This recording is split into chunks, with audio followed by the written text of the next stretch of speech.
नमस्कार, NTV India news में आपका स्वागत है। मैं हूं साक्षी। पेश है आज की प्रमुख हलचल। सीधी जिले के सांसद डॉक्टर राजेश मिश्रा ने संसद के बजट सत्र से वापस लौटकर जिले के पत्रकारों को केंद्र सरकार द्वारा जनता के लिए पेश किए गए जन कल्याणकारी बजट की जानकारी दी।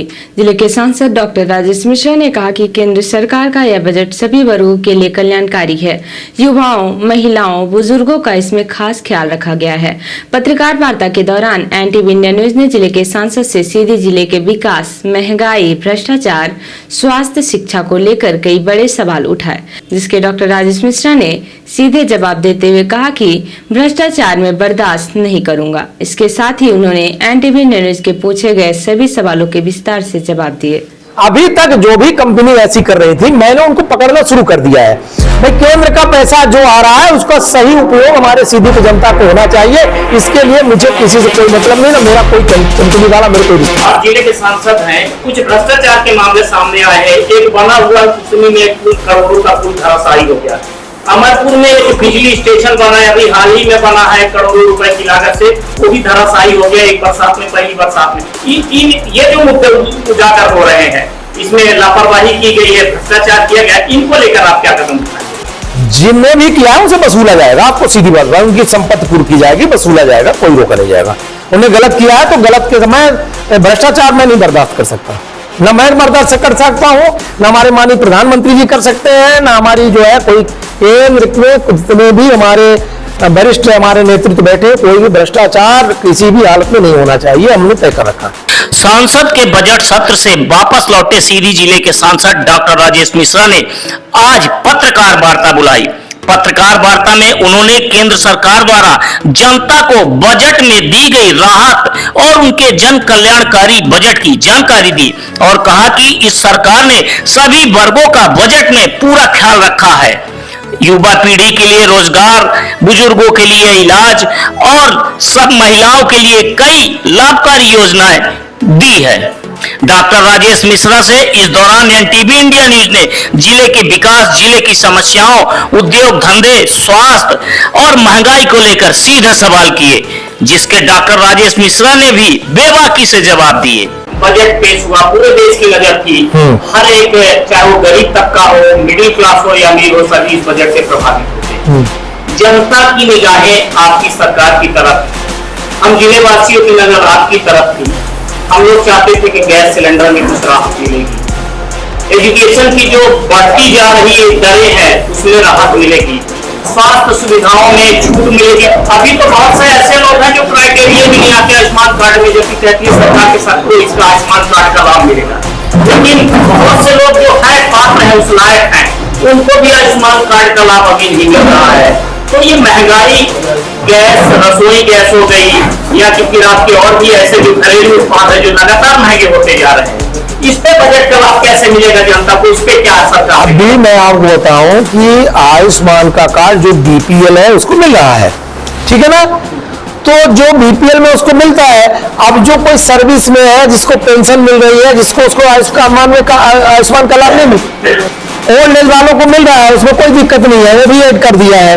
स्वास्थ्य का बजट 12.96% का ग्रोथ किया गया, बढ़ाया गया आपकी जानकारी के लिए। तो निश्चित तौर से लोगों को लाभ मिलेगा हेल्थ की दिशा में। बहुत सारी दवाइयां सस्ती की गई हैं, अन्य चीजों की जहां आपने बात कही, तो उनका रेट कहीं बढ़ाया नहीं गया है। और अगर आप कहीं भी अन्य देशों की तुलना से देखेंगे, हमारे देश में आज भी ये रेट स्थिर है। आप लोग चिल्ला रहे हैं, पाकिस्तान में 1000 रुपए किलो, 1100 रुपए किलो आटा मिल रहा है। बीच में आपसे कहना चाहूंगा कि जो डीजल पेट्रोल में दरों में फर्क है, MP में कुछ है, UP में कुछ है, ये जो फर्क है दर का, वो स्टेट हमको कैसा, वो हर स्टेट तकलीफ इसलिए है कि हम किस जिले में रहते हैं, यहाँ पेट्रोल 110 रुपए में, पड़ोस की जिलों में 102 रुपए में है, 98 रुपए में। इसका अभी मैंने दिल्ली में पेट्रोल भरवाया, मुझे 94 रुपए में पेट्रोल मिला, बड़ी खुशी हुई, मेरी खाड़ी में खुशी हुई, इसमें कोई बुराई नहीं है। देखिए, हर स्टेट को अपना खुद भी बजट कलेक्शन का तरीका होता है, जिसकी जैसी जरूरत है उस हिसाब से अपना करता है। पत्रकार वार्ता के दौरान सीधी जिले के सांसद डॉक्टर राजेश मिश्रा ने NTV इंडिया न्यूज से कहा कि आप सब हमें विकास के मुद्दे और भ्रष्टाचार के मुद्दे बताइए। हम जिले का विकास भी करेंगे और भ्रष्टाचार का इलाज भी करेंगे। एनटीवी इंडिया न्यूज के लिए धर्मेंद्र की रिपोर्ट। सीधी जिले के संजय टाइगर रिजर्व क्षेत्र की मशहूर आदमखोर बाघिन T44 का आज रविवार के दिन बेहोश करके रेस्क्यू कर लिया गया। यह कई दिनों से आदमखोर हो गई थी। बाघिन T44 जंगली जानवरों का शिकार न करके पालतू जानवरों और आदमियों का शिकार कर रही थी, जिसके बाद ग्रामीणों व जनपद पंचायत कुसमी के अध्यक्ष ने विधायक कुंवर सिंह टेकाम से आदमखोर बाघिन को यहां से हटाने की मांग की थी।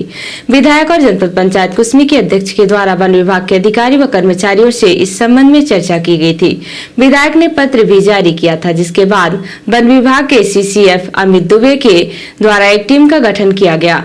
इसके बाद बाघिन T44 को मजीगमा के जंगल से कड़ी मशक्कत के बाद ट्रैक्यूलाइज किया गया और उसे पकड़ लिया गया। तब जाकर ग्रामीणों ने राहत की सांस ली। वन विभाग के अधिकारियों जानकारी देते हुए बताया है कि बाघिन T44 का सफल रेस्क्यू किया गया और अब उसे Mukundpur white tiger reserve safari के लिए भेज दिया गया है। रेस्क्यू टीम में मुख्य रूप से वन विभाग के CCF अमित दुबे के साथ SDO रामेश्वर टेकाम, वन प्राणी चिकित्सक नितिन गुप्ता, अभय सेंगर, रेंजर CL कोल के साथ अन्य कर्मचारी मौजूद थे। मध्य प्रदेश में दुर्लभ खनिजों का भंडार है। मध्य प्रदेश सरकार उनकी खोजबीन में लगी है। मध्य प्रदेश सरकार द्वारा खनिजों के 33 नए ब्लॉक खोले जाएंगे। इनमें हीरे की 2 और सोने की 1 खदान है, जो सिगरौली जिले में मिली है। बताया गया कि सोने की 3 खदानों की नीलामी की प्रक्रिया चल रही है। इसमें जल्दी उत्खनन शुरू होगा। नए ब्लॉकों के खुलने से खनिज उत्खनन में निवेश बढ़ेगा। 5000 से अधिक लोगों को रोजगार मिलेगा। इसके लिए सरकार निवेश पर रोज जोर दे रही है और रीजनल इंडस्ट्री कॉन्क्लेव में उद्योगपतियों को निवेश करने न्योता दे रही है। बताया गया कि इसके साथ ही सिगरौली में बेस मेटल और सीधी जिले में एक जगह लाइमस्टोन भी पाया गया है। एक विशेष मुलाकात के दौरान सीधी और सिगरौली के जिला खनिज अधिकारी श्री राय ने बताया कि सिगरौली जिले के सिलफोरी और सिधार गांव के पास पहाड़ में सोना मिला है। यहाँ सोना ढूंढने के लिए 149 हेक्टेयर जमीन हरियाणा की कुंदन गोल्ड माइंस कंपनी को दी गई है। 3 खदानों की नीलामी की प्रक्रिया जारी है। भारतीय वैज्ञानिक सर्वेक्षण में सर्वे कहा था यहाँ 7.29 मिलियन टन सोने के अयस्क हैं। सर, सिंगरौली जिले के चितरंगी तहसील में सोने की खदान मिलने का मामला है। सर, कितने गांव प्रभावित हो, कितने एरिया में ये खदान है? सिंगरौली के चितरंगी तहसील में 2 गांव हैं, सिधार और सिलफोरी, और ये वहाँ वन भूमि है। ये 149 हेक्टेयर इलाका है, गुड़हर पहाड़ कहलाता है। तो कुंदन गोल्ड माइंस को सोने की खदान आवंटित हुई है। अभी वो उसमें पहले पुनरीक्षण अनुगति करेंगे। PL करने के बाद ही वहाँ पे स्थिति स्पष्ट होगी कि कितना गोल्ड का डिपॉजिट वहाँ पे इस पूरे संपूर्ण एरिया में प्राप्त होता है। सिगरौली जिले में मिली सोने की खदान से यदि पर्याप्त सोने की मात्रा निकलती है तो आने वाले दिनों में सिगरौली और सीधी जिले के लोगों को निश्चित तौर पर फायदा होगा। पुलिस अधीक्षक सीधी के नशा विरोधी अभियान के तहत लगातार कार्यवाही जारी है।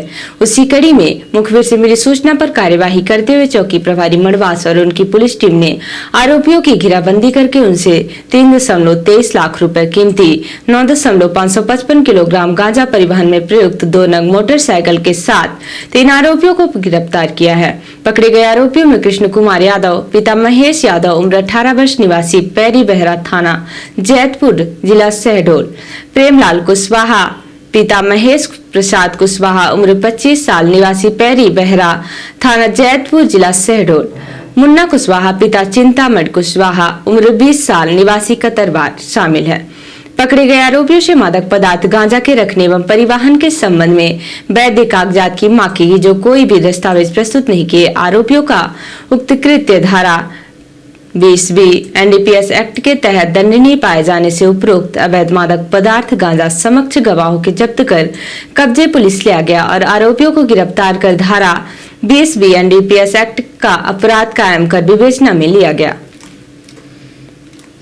भारतीय जनता पार्टी द्वारा मतदाता अभिनंदन समारोह स्थानीय वैष्णवी गार्डन में लोकसभा संसदीय क्षेत्र के सांसद डॉक्टर राजेश मिश्रा के मुख्य अतिथि एवं भाजपा जिला अध्यक्ष देव कुमार सिंह चौहान की अध्यक्षता और मध्य प्रदेश भाजपा के प्रदेश मंत्री एवं जिला संगठन प्रभारी राजेश पांडे, पूर्व जिला अध्यक्ष लोकसभा के संयोजक के तिवारी, जनपद अध्यक्ष धर्मेंद्र सिंह परिहार के विशिष्ट आतिथ्य में आयोजित हुआ।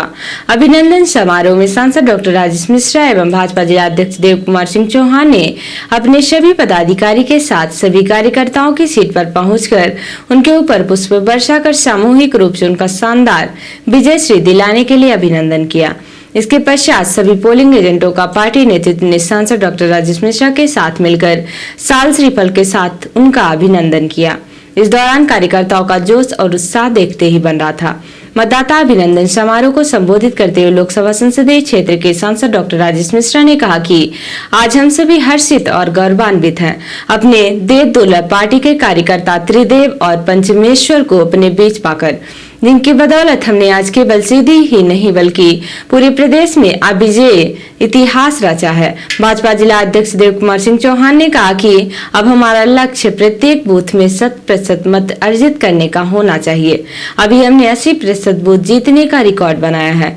भारतीय जनता पार्टी मध्य प्रदेश के प्रदेश मंत्री एवं जिला संगठन प्रभारी राजेश पांडे ने कहा कि भारतीय जनता पार्टी का कार्यकर्ता जी जान लगाकर पार्टी की सेवा ही भारत माता की सेवा ऐसा मानकर कार्य करता है।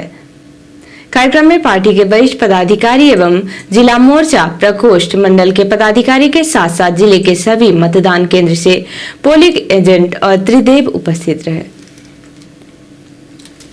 और अब पेश है प्रादेशिक हलचल। 100 से ज्यादा किसानों को ट्रेन से उतारा। नर्मदापुरम रेलवे स्टेशन पर हंगामा, घंटे भर से खड़ी है जीटी एक्सप्रेस। सिवनी में बस और बोलेरो में हुई भिड़ंत, 2 लोगों की हो गई मौत। बीजेपी पार्षद पर रेप केस कराने वाली महिला पलटी। इंदौर में कहा सब मेरी मर्जी से हुआ, झगड़ा हो गया था इसलिए थाने पहुंची। और मऊगन में 2 साल की मासूम को खींच ले गया सीआर, हो गई मौत। मुंह में दबाकर आधा किलोमीटर तक घसीटा, चीख सुनने पर परिजनों ने दौड़कर छुड़ाया। और अब पेश राष्ट्रीय हलचल। नेताजी के पोते बोले सुभाष चंद्र बोस विमान हादसे में मारे गए थे। सरकार अंतिम बयान जारी करे ताकि झूठी कहानियां रुके। 10 राज्य एक केंद्र शासित प्रदेश के राज्यपाल बदले गए। हरिभाऊ बागड़े राजस्थान, रमेन डेका छत्तीसगढ़, संतोष गंगवार को झारखंड का जिम्मा। अखिलेश का यूपी विधानसभा उपचुनाव से पहले ब्राह्मण कार्ड। 81 साल के माता प्रसाद पांडे को बनाया नेता प्रतिपक्ष। और रूस की नेवी डे परेड में शामिल हुआ भारत। युद्धपोत INS तबर ने लिया परेड में हिस्सा। राष्ट्रपति व्लादिमीर पुतिन ने ली सलामी। तो ये थी आज की प्रमुख हलचल। नमस्कार।